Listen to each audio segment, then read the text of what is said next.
Hi, I'm Simon with AppliancePartsPros.com. Today we're going to show you how to repair your appliance. Are you ready? Remember, anytime you work on your appliance, make sure it's unplugged or the circuit breakers are off so there's no chance of electrocution. In this video, we'll show you how to replace the drain tube extension in a Kenmore refrigerator. It's going to be very easy repair. Should only take a few minutes to show you how to do it. For this job, we're going to need a 1/4-inch nut driver. When you open up the package, you're going to get a new drain tube extension.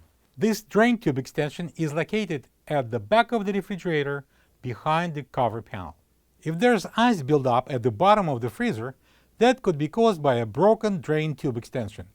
Replace the drain tube extension and defrost the ice in the freezer at the bottom for the last time. You may also want to replace the drain tube grommet if it looks old. To get to the part, we need to remove this rear access panel. I'm using a 1/4-inch nut driver. I'm going to take out all the screws.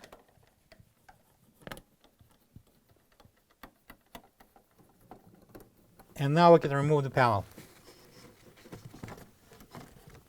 And now with this rear access panel removed, we can see the drain tube extension right behind the water inlet valve. And next I'm going to use the 1/4-inch nut driver to take this single screw out. And then we can remove this drain tube extension. And now we can pull down on the tube.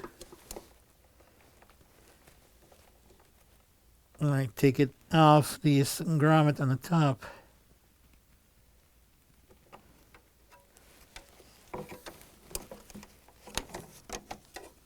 This is the old drain tube extension next to the new one. If you don't have this part, you can get it from AppliancePartsPros.com. Okay, I'm going to place the screw into the new drain tube extension.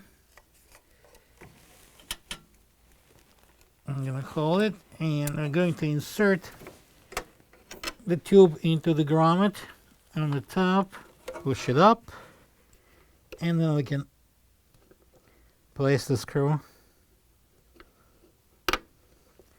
going to start it manually, and then I'm going to use the 1/4-inch nut driver, and we're going to tighten that screw.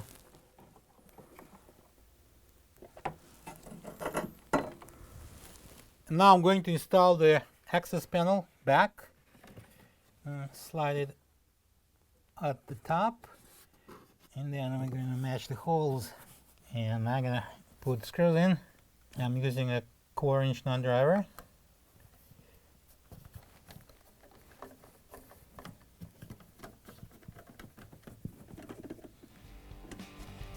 Plug the fridge back in and make sure it's cooling. Thank you for being a part of another successful repair brought to you by AppliancePartsPros.com. For any of your future appliance repair projects, please check out our other videos available on our site, on Facebook, on YouTube, and on Instagram.